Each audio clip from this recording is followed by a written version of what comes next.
están, hermanos y hermanas? Bienvenidos al estudio de la lección de la escuela sabática. Es día de preparación. Es un día donde nos estamos acercando al día especial de la semana, como es el Santo Sábado. Por lo tanto, desde ya le deseo a usted un feliz sábado.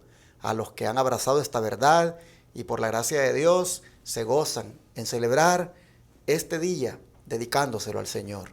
Donde quiera usted esté, que Dios le bendiga muchísimo. Mañana las iglesias Advenimiento del Séptimo Día de los Tres Ángeles estarán más que contentas de recibir a los hermanos y hermanas que deseen visitarnos en las diferentes localidades. Su servidor estará predicando en la iglesia central de Irving, Texas, y estaré bautizando por la mañana antes de predicar. Invito a todos aquellos que nos están mirando en la ciudad de Dallas, Fort Worth y sus alrededores a que vengan a visitar nuestra iglesia. Repito, Iglesia Central de Irving, Texas. Bueno, ahí está en la pantalla la dirección de las iglesias que tenemos en diferentes localidades para que nos visiten. Como saben, tenemos iglesia en Fort Worth, Houston, San Antonio, Fairfield, Corsicana, Denison, y ahí usted puede agarrar la dirección. Este día tengo como invitados para hacer el resumen que hacemos los viernes a mi hermana Ana Sorto y mi hermano Arturo Rentería. Hermana Ana Sorto, ¿cómo está usted? Bienvenida. Muy bien, pastor, muchas gracias. Contenta pues por la invitación que se me ha hecho de venir a participar a lo que es la conclusión del repaso de esta hermosa lección. Le doy gracias a Dios también por la oportunidad que nos da de que estamos en el día ya de preparación y listos ya para recibir lo que es el Santo Sábado. Amén. Gracias. Amén. Hermano Arturo, bienvenido, buenos días. Bueno, la invitación que usualmente, ¿verdad?, se me hace, y agradezco a Dios por la oportunidad que nos da de exponer su palabra. Y saludos a ustedes, mis hermanos, también, donde quiera ustedes nos vean. Ojalá que esta lección pues haya sido de bendición. Y ya en este resumen, este repaso personal que vamos a hacer, pues que el Señor nos ayude, ¿verdad?, para que su Espíritu nos pueda guiar a lo que serán las preguntas y respuestas de hoy. Así es. Pues bueno, hermanos, vamos a pedir la bendición del Señor para el estudio o para el resumen de este día. Vamos a pedir al hermano Arturo que haga la oración, por favor. Padre Celestial que mora en los cielos, estamos aquí, Señor, como invitados suyos para exponer estas preguntas y respuestas, Señor, de repaso personal. Y queremos, Señor, primeramente pedir su autorización, pero también la ayuda divina de su Espíritu. Guíenos, Señor, y confórtenos con su ayuda, Señor, solo usted puede hacerlo. Queremos también pedirle por nuestros hermanos, donde quiera se encuentren, donde quiera escuchen esta palabra, que pueda ser de fortaleza, Señor, y de ayuda, y que pueda ser una luz en el sendero del camino. Pedimos esto, no sin antes, Señor, también suplicar por el perdón de nuestros pecados, que usted, a través de su Hijo, el Cordero que fue inmolado, pueda, Señor, perdonar nuestras ofensas, en el nombre de Jesús. Amén. Amén. No quiero hacer este resumen sin antes dar las gracias a todos los que esta semana, atendiendo el llamado, estuvieron mandando diezmos, ofrendas y donaciones a través de la aplicación Cele, utilizando el número de teléfono 214-881-4029, como también agradecer a todos los que también oyendo este llamado mandaron ofrendas, donaciones y diezmos a través de RIA, Western Union, PayPal, enviando cheques o money order o llamando para que lo sacáramos de la tarjeta de débito. Agradezco a los que atendieron ese llamado que todos los días estuve haciendo para que de esa manera nosotros hagamos realidad el proyecto médico misionero, como es el Centro de Estilo de Vida La Verdad Presente. Si usted este día siente en su corazón el deseo de diezmar, ofrendar aquí en este ministerio, comuníquese conmigo al 214-881-4029 o al WhatsApp más 1-214-881-4029. Recuerde que ese Centro de Estilo de Vida es el lugar donde atenderemos gratuitamente a las personas que lleguen para ser tratadas con sus casos de enfermedad. Así, hermanos y hermanas, después de agradecerles esto, voy a proceder a este resumen que prácticamente consiste en tocar 5 puntos importantes de la lección. Comenzando con mi hermano Arturo, que nos diga qué fue lo más importante que él cree que vale la pena destacar ahora. Bien.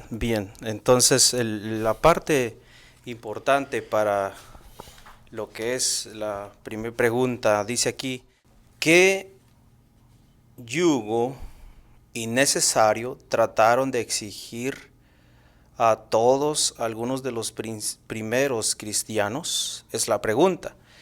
Y bueno, nosotros, como vimos en la lección del domingo, vamos a leer allí en Hechos, capítulo 15, versículo 1. Voy a tomar esa cita como entrada, ¿verdad?, de lo que responder esta pregunta: ¿cuál fue ese yugo? Dice así: entonces algunos que venían de Judea enseñaban a los hermanos: si no os circuncidáis conforme al rito de Moisés, no podéis ser salvos. A ver, hermanos, vamos a retornar a ese tiempo. Vamos a ponernos en el tiempo de ellos para entender un poco.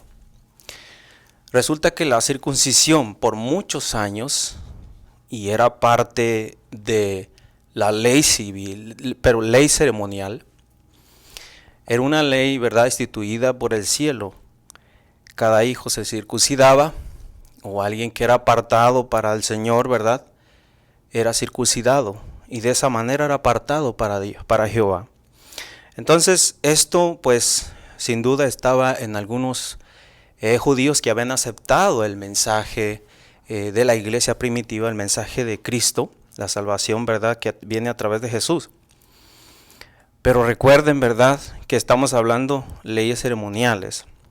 Y ahora ese yugo querían implantarlo en los hermanos gentiles. Ese yugo que había venido de tiempo atrás. Y quiero explicar un poquito, porque cuando hablamos del yugo pensamos, estamos hablando de la ley moral. No, mis hermanos, para nada. No estamos hablando de la ley moral, estamos hablando de la ley ceremonial.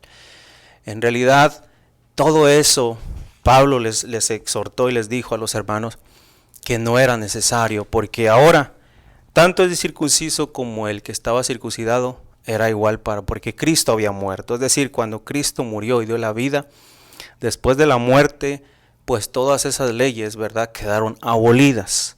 Entonces, ese yugo, pues, estaba implantado en algunos hermanos todavía, y se tenía que llegar a un acuerdo en cuanto si era obligación, si era asunto de salvación, y en realidad vemos que eso ya no es, y no es, en aquel tiempo no era, y ya no es asunto de salvación, porque la iglesia, ¿verdad?, había aceptado el evangelio de Cristo y no había necesidad de circuncidarse. Ahora ese era el yugo. Por eso es que el Señor, aún a los fariseos y escribas que enseñaban esto de la circuncisión, el Señor Jesús algunas veces les reprendió e incluso les dijo: incircuncisos de corazón, tardos para oír. Es decir, aunque se habían circuncidado, eran incircuncisos de corazón. Creo que hoy, no sé, pastor, corríjame acá, no sé si el bautismo llegará a formar parte en vez de la circuncisión, ahora es el bautismo que el Señor presentó. Después de Juan vino prácticamente esa práctica del bautismo, que es por inmersión. No sé si esté bien yo. Sí, cuando la persona era circuncidada prácticamente demostraba que abrazaba el pacto y entraba en una relación de pacto con Dios. Ahora lo que nos hace entrar en una relación de pacto con Jesucristo es primero aceptarle como nuestro Salvador. Amén. Y luego bautizándonos. Amén. Esa viene a ser la circuncisión para nosotros hoy. Bueno, después de escuchar al hermano Arturo con este punto tan importante que destacó, ¿qué le parece si usted, hermana, por favor también nos destaca lo que más considera de importante? Bueno, aquí nos viene hablando de una pregunta que dice: ¿de qué forma podría estar en peligro de promover una actitud farisaica? Vemos aquí en Hechos 15:5 que nos viene diciendo de que, pero algunos de la secta de los fariseos, dice, que habían creído, dice, se levantaron, dice, diciendo que era necesario circuncidarlos y mandarles que guardasen la ley de Moisés. Aquí la parte importante que yo veo es que esta gente, pues en verdad no habían entendido de que ya Cristo había muerto y que Él había resucitado y que después de la muerte de Cristo ya no era necesario circuncidarse, ya no era importante. Pero ellos estaban con esa actitud, pues, que querían que los gentiles hicieran esa parte que ya no era necesario, ¿verdad? Y ahora en día, pues, si nosotros nos vamos a la parte donde de San Lucas 18:11, donde Jesús nos viene hablando, ¿verdad?, de que 2 hombres subieron al templo y dice que uno era fariseo y el otro era publicano. Pero dice de que el fariseo empezó a decir: Señor, te doy gracias porque no soy como yo diezmo, hago esto, hago el otro. Bueno, ahí podemos ver, no lo leemos por el tiempo. Él se estaba exaltando a sí mismo y él consideraba de que todo lo que él hacía era con eso ya él estaba salvo. Ahora en día, nosotros podemos tomar una actitud como los fariseos también. Muchas veces nos sentimos orgullosos, quizás sea por un privilegio, quizás sea por lo que Dios nos ha dado, la oportunidad de llegar a tener. Podemos tomar una actitud como ellos y entonces debemos de ver cómo nos estamos comportando, porque no sea de que estemos aceptando, adaptándonos a ellos como ellos actuaban. Nosotros tenemos que actuar de una forma diferente, porque pues entonces en vano sería lo que estamos haciendo. Interesante, a mí me llama la atención, hermanos, esa reunión que hubo entre los apóstoles y los ancianos. Pregunta que por qué es importante que se hayan reunido para hablar. Bueno, era importante, hermanos, porque estaba en juego la unidad de la iglesia. Y eso había que tratarlo, había que considerarlo de una manera seria. Y por eso es que fue necesario que se reunieran. Dice que fueron al concilio allá en Jerusalén. Y pues se trató el asunto. Pablo y Bernabé habían venido para decir: miren, allá tenemos unos hermanos que son pues igual que nosotros, judíos, pero están exigiendo a los gentiles que se circunciden. Y nosotros no creemos que eso sea necesario. Y por eso es que queremos que aquí se discuta esto, porque pues ¿en qué vamos a quedar aquí entonces? Si vamos a seguir con la circuncisión, entonces es como seguir con las tradiciones, con las leyes ceremoniales. Así que definamos esto. Y entonces dice de que cuando escucharon a Pablo y Bernabé hablar, dice el capítulo 15, versos 5 y 6, que algunos de la secta de los fariseos que habían creído se levantaron y dijeron: es necesario circuncidarlos y mandarles que guarden la ley de Moisés. Entonces dice que se juntaron, se reunieron para conocer del asunto, y después de mucha discusión, Pedro se levantó y les dijo: no, hermanos, les dijo, no tenemos que hacer esto. No tenemos que ponerles a esta gente cargas que nosotros mismos hemos podido sobrellevar. La ley ceremonial se ha venido a convertir para nosotros en algo pesado. Primeramente porque hemos perdido de vista el significado de esas leyes ceremoniales. Y hemos venido a hacerlas prácticamente por pura rutina.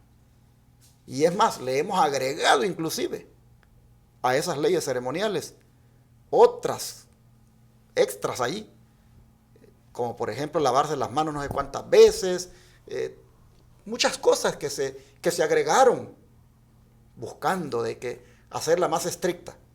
Esto ni nosotros ni nuestros padres lo hemos podido cumplir. ¿Por qué? Porque hemos perdido de vista el propósito de esa ley. Esa ley, hermanos, ha sido pesada para nosotros porque apuntaba a Cristo. Y al no entender nosotros a quién apuntaba, les está diciendo, prácticamente las hemos estado haciendo por pura rutina. Eso viene a ser pesado para nosotros. Eso es una carga. No se la impongamos a los hermanos gentiles. Dios no tiene excepción de personas. Dios le ha dado el Espíritu Santo a ellos como nos lo dio a nosotros. Así que Pedro, hermano, sale en defensa. Pedro sale con esos argumentos buscando que las tradiciones no se le impongan a los gentiles. Y así vemos que fue necesario para preservar la unidad de la iglesia. Dice la sierva del Señor, Elena White, que el Señor nos ha dado en su palabra instrucciones definidas e inequívocas, por cuyo acatamiento podemos conservar la armonía y la unión en la iglesia. Hermanos y hermanas, dice, ¿estáis prestando atención a estas recomendaciones inspiradas? ¿Leéis la Biblia y obráis de acuerdo con ellas? ¿Estáis esforzándoos para cumplir la oración de Cristo de que sus discípulos estuviesen unidos? Preguntas y preguntas, hermanos, que están aquí en Testimonios para la Iglesia, tomo 5, página 229. Nosotros, hermanos, podemos ver la importancia que es de que cuando la unidad, hermanos, está siendo menoscabada o la división se está levantando, vemos la importancia que es de que se trate a nivel de líderes para preservar en la iglesia la unidad y no imponer tampoco cosas que ya no tienen ninguna validez. Esto es un punto que me gustó para destacar y que debemos tomarlo como una lección para nosotros. Así Hermano Arturo, es. ¿qué más usted encontró? Pues mire, encontré también que había el asunto de la fornicación. El asunto de la fornicación estaba, ¿verdad?, prevalece hoy también, al igual que en el tiempo de ellos. ¿Y qué debe decir la iglesia con respecto a ello? Y yo encontré, ¿verdad?, de que la iglesia, pues, en realidad tiene que estar prácticamente con un rotundo no, pero vamos a leerlo ahí en la cita aquí de Primera de Corintios, que es algo bien importantísimo que el apóstol escribió acá. Primera de Corintios, el capítulo 6, 18, voy a ir tras dos citas, pero voy a avanzar solo en esa cita. Primera de Corintios 6, 18, dice: huid de la fornicación. Cualquier otro pecado que el hombre comete está fuera del cuerpo, mas el que fornica contra su propio cuerpo peca. Ya, hermanos, cuando oímos la palabra huid, la iglesia tiene que estar bien firme en cuanto a esto. La iglesia no puede, en otras cosas, tomarse esto así como en la iglesia primitiva no se lo tomaban así, muy liviano. Pues nosotros, la iglesia de hoy también tiene que entender, tenemos que entender y enseñar a las personas que la fornicación es un pecado que aún, miren, dice aquí la mensajera del Señor, vivimos en una época de disipación y los hombres y los jóvenes son atraídos en el pecado, a menos que nuestra juventud sea guardada en santidad y fortificada por principios firmes y ejerza un mayor cuidado en las elecciones de los compañeros y de las publicaciones que nutren su mente, será expuesto a una sociedad cuyas normas son tan corrompidas como fueron las de los habitantes de Sodoma. Mensajes para los jóvenes, página 59. Y es cierto, hermanos, y yo aquí le añadiría, ¿verdad?, aunque ella menciona aquí las publicaciones, los compañeros con los que nuestros jóvenes se juntan, se está corrompiendo la sociedad y va de mal en peor, hermanos. Lamentablemente hoy en día ya no solamente es eso, sino que las redes sociales que hoy lamentablemente propagan aquellas imágenes depravadas de mujeres semidesnudas, de hombres enseñando cuerpo. Estamos en una depravación. ¿Qué debe de hacer la iglesia respecto a esto? Rotundamente no. Y como dice el apóstol, huid. De manera, mi hermano y joven, cuando nos vemos enredados en estas cosas, no olvidemos la palabra huid. El término huir, cuando tú oyes el término huir, ¿a qué tú te imaginas inmediatamente? ¿Qué te viene a tu mente cuando dice huid? Es claro, hermanos. Cuando pasemos en un sitio web o en algo que no debe de ser para nosotros nada bueno, inmediatamente acordémonos, huid, como alguien que corre, alguien que sale espantado, que inmediatamente se va. Porque como dice aquí la mensajera dice que las multitud y fornicación por principios firmes y ejercen un mayor cuidado en las elecciones de sus compañeros y las publicaciones que nutren su mente. Será expuestos a una sociedad cuyas normas son tan corrompidas como fueron las de los habitantes de Sodoma. Entonces, aún dice que todos los fornicarios estarán afuera de la ciudad de Dios. La Biblia presenta dos diferentes maneras de fornicación, hermanos. Presenta la fornicación en cuanto a la iglesia se une. Por ejemplo, Israel se unió para fornicar con otros reyes. Y así fue una adúltera y fornicó y anduvo haciendo mal, adorando otros ídolos. Es un término, me imagino que es en término espiritual, cuando se entró en adulterio y en fornicación con otros ídolos. Pero aquí también estamos hablando de la fornicación física. Entonces creo que estas dos fornicaciones, la iglesia tiene que estar bien firme y un rotundo no. No cabe duda que Pablo está preocupado porque el valor del matrimonio se mantenga pues en su debida esfera, y lo que es la fornicación y el adulterio pues socavan el matrimonio, echan por tierra esa columna que Dios levantó en el Edén. Y Pablo se asegura que los corintios, que eran bien licenciosos, bien liberales, pues consideren esto, lo importante que es salvaguardar el matrimonio, que es para toda la vida, hasta que la muerte lo separe. Y no debe, por lo tanto, nadie menoscabar esa digamos, institución tan sagrada. Y Pablo se asegura, al decirle a los corintios esto, de que no lo hagan.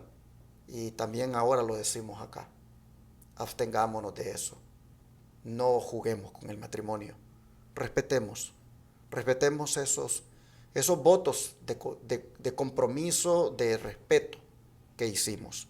Habiendo visto este punto, vamos al cierre. Hermana, por favor, si nos da usted la parte final, ¿qué fue lo que más le impactó?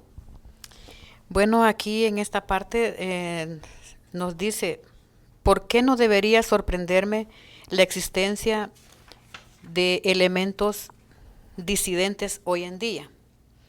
Bueno, de acuerdo a lo que hemos estudiado, estaba viendo aquí de que en Hechos 15, 37 y 39, esa parte me llama la atención, en donde dice de que Pablo no quería que Juan Marcos fuera con ellos, por la razón que no les había ayudado en el ministerio, digamos.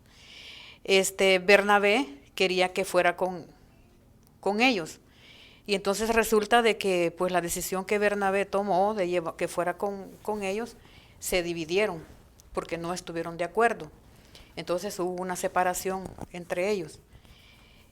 Pues el no estar de acuerdo pues es una parte, ¿verdad?, que se llama disidentes.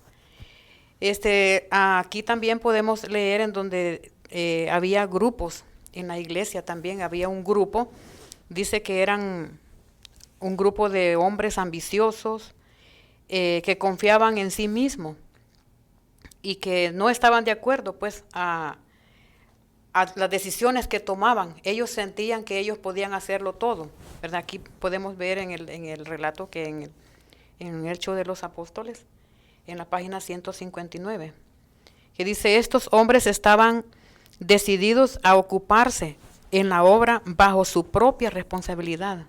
Se tomaban la libertad de murmurar y hallar faltas, de proponer nuevos planes y tratar de derribar la obra de los hombres a quienes Dios había escogido. O sea, este grupo de hombres que estaba ahí en la iglesia, ellos estaban actuando por sí mismos. Ellos no estaban dejándose dirigir por Dios, sino que al contrario, estaban derribando, digamos así, lo que es la obra que los hombres que Dios había puesto que hicieran, ¿verdad? Por esto que estamos leyendo, pues no nos extrañe que ahora en nuestro tiempo también exista lo que es la disidencia dentro de la iglesia. Y nosotros podemos ver, si a veces, si recordamos, tal vez cuando hay reuniones o cosas así que hay en el templo, hay algunos que no están de acuerdo, ¿verdad? Muchos de ellos están en contra de la obra que Dios nos ha mandado que hagamos. Y de hecho, con usted más que todo, pastor, yo conozco a algunas personas de que no vienen a la iglesia porque directamente dicen, yo no estoy de acuerdo cómo el pastor habla, cómo el pastor, pero usted solamente lo que está haciendo es haciendo lo que Dios manda, hablando conforme a un escrito está. Entonces, por eso es que no nos extraña ahorita pues lo que es la disidencia, muchos no van a estar de acuerdo a lo que, cómo se dice y lo que es la palabra de Dios, y por eso muchos pues están afuera. Hay dos tipos de disidencia, una que es válida y otra que no es válida. La disidencia válida es la disidencia de la apostasía. Si entendemos el término disidencia como desacuerdo, hermanos, estar en desacuerdo con la apostasía, eso es válido. Amén. Ser disidentes de la apostasía, eso es válido. Pero ser disidentes del mensaje, eso no es válido. Y hay que saber uno de qué es disidente.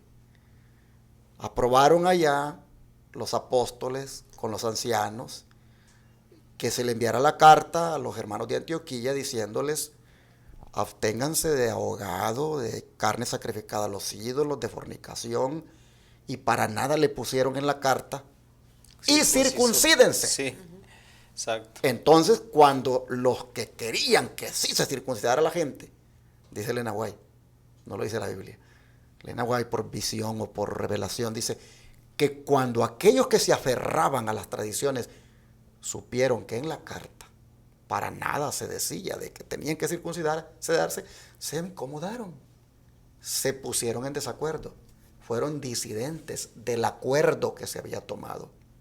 Pero esa disidencia era una disidencia negativa, equivocada, porque el acuerdo que habían tomado estaba dentro de lo que Dios manda, y es el hecho de que nos mantengamos siendo salvos por gracia, Amén, no por obras. Pero estos que querían seguir aferrados a las obras, disienten, están en desacuerdo con la decisión. Entonces, hermanos, uno tiene que pensar bien. Cuando tengo esas actitudes disidentes, ¿qué tipo de disidencia es esa? Por ejemplo, nosotros nos llaman que somos una iglesia disidente. Ese enamorado es un disidente. Y los hermanos que están en la iglesia enamorados, todos son disidentes. ¿Pero disidentes de qué? No vayan a decir que somos disidentes del mensaje, porque somos defensores del mensaje, a capa y espada. de la apostasía. Somos disidentes de la apostasía. De eso donde los dirigentes están llevando al Israel moderno ahora. De eso somos disidentes. De eso estamos en desacuerdo. Y si por eso nos llaman disidentes, oh, qué honor, hermanos. Qué honor ser disidente de eso. Pero del mensaje no lo somos. Y a veces cuando en la iglesia, de repente hay hermanos, por ejemplo, que se ponen en contra de que invirtamos en canales de televisión, que se ponen en contra de que hagamos un proyecto médico misionero. Hermanos que se ponen en contra solo por ponerse en contra, porque no están de acuerdo. Esos disidentes, eso realmente yo no sé qué es lo que quieren que haga la iglesia entonces. Porque al invertir en canales de televisión, en radio, en estos proyectos, es para que el mensaje vaya hacia adelante, hermanos. Para que más almas sean alcanzadas, para dar a conocer más este mensaje. Y cuando se ponen ahí en contra o están en desacuerdo, ese tipo de disidencia, dice Elena White, no nos debería sorprender, porque siempre se ha dado. Pero, hermanos, evitemos ser de esa clase de disidentes, porque eso es ser tropiezo para la obra, como lo fueron esa vez los que disintieron. Quería aclarar este asunto, hermana, porque pues es bueno saber de qué tipo de disidentes somos, ¿verdad? Bueno, vamos a terminar agradeciendo a Dios por esta lección que, les voy a ser honesto, fue muy controversial. Exacto. Muy controversial la lección. Creo que algunos tal vez no quedaron satisfechos con las explicaciones que se dieron. Reconozco que el tema no es para tratarlo cada día en 30 minutos. Les aseguro que el sábado ni va a alcanzar el tiempo para hablar sobre esto, porque es un tema controversial. Tenía que ver con asuntos de comida, con asuntos de cómo se alimentaban los judíos, cómo se alimentaban los gentiles, cómo buscar el equilibrio. Había muchas cosas, pero que Dios los guíe a ustedes a toda verdad, como también nos debe guiar a nosotros. Vamos a orar.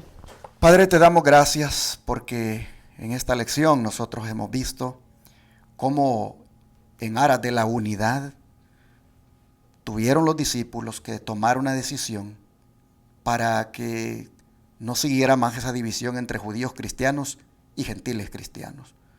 Porque los judíos cristianos creían que aparte de aceptar a Cristo, se necesitaba seguir obedeciendo las leyes ceremoniales, mientras que los gentiles cristianos, pues como eran bastante liberales, les parecía que eso no, y Pablo no se los exigió. Pero ante esta división, Señor, vemos cómo finalmente se arregló el asunto, cómo finalmente se acordó, y cómo, Padre, eso trajo pues unidad en ambos grupos. Pues dice que los gentiles se regocijaron.